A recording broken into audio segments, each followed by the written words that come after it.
Chapter 15. Plans.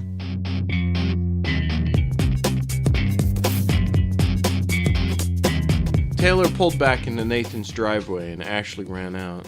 "What did you find out?" she asked. "There, somewhere in West Beverly Hills," Taylor said, and he came into the house. Within seconds, all the other vampires stood around him. They followed him to the shelter, where he checked on the converts. Austin and Nathan were lost in rage now completely. Taylor shook his head. It was strange that not one vampire so far had been like him and been able to stop the rage. He sat and tried to collect himself a bit. Trisha's face again, jumping into his thoughts. When Taylor emerged from the shelter, Ashley grabbed him by the pool. "What is your plan?" she asked. "Get her back. It's about the only thing I have planned," Taylor said. "I can help," a gravelly voice said. It was Josh, who was standing with the other fully converted vampires. "We can't put you at risk," Taylor said. "Not about can or can't," Jenny said. "We work together to protect each other. Sorry if this throws a wrench in your works, but we have to stick together, and that will not change," Jenny said, and the rest of them nodded, including Ashley. Taylor shook his head. He conceded defeat.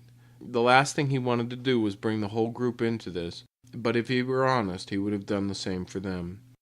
He realized that they were getting ready for a fight.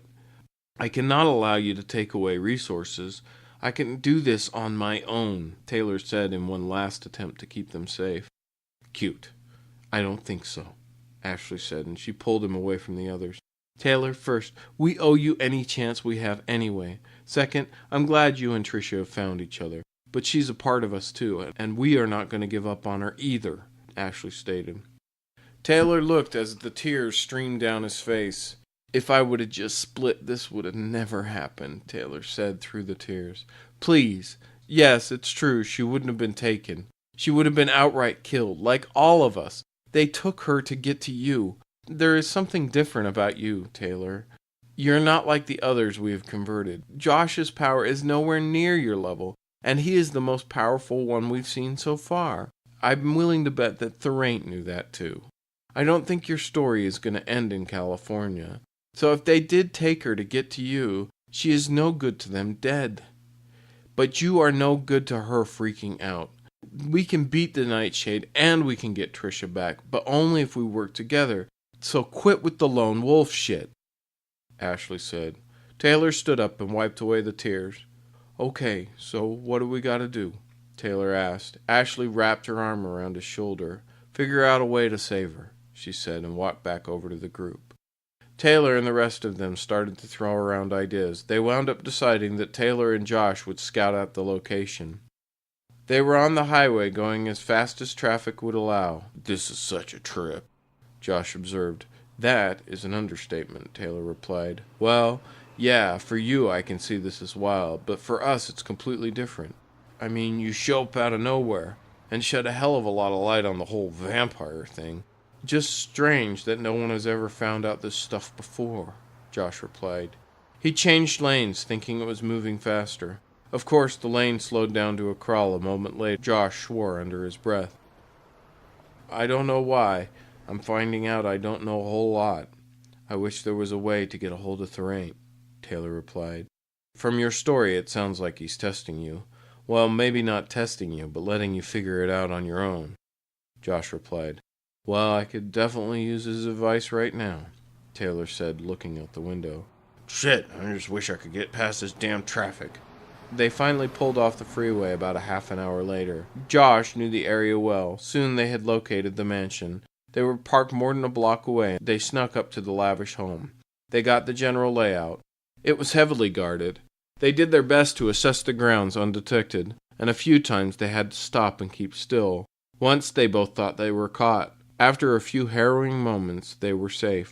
They returned to the car. "I wish I would have seen her," Taylor mumbled to himself. "I'm glad you didn't," Josh said. Taylor looked at him shocked. Josh smiled. "If you would have seen Tricia, you probably would have run in there tonight, and that would have been bad," Josh replied. Taylor wanted to say that he would not have, but he knew Josh was right. He would have had a hard time holding himself back. They returned to Nathan's and set to work on their plan for a rescue. They planned to go in at noon, believing the Nightshade would be less of a fight during the day. They would do their best to create a distraction so Taylor and Josh could slip in over the back wall. When they finished their plan, all that was left to do was wait. Taylor did his best to keep himself occupied, not to much avail though, as he found himself constantly thinking of what they could be doing to Tricia. The pictures were flashing through his head and made him sick to his stomach. He tried to sleep, but after an hour of staring at the ceiling, he decided to head to the kitchen. When he walked in, he smelled fresh brewed coffee. Jenny and Josh invited him to sit at the table with them. He grabbed a cup and walked over.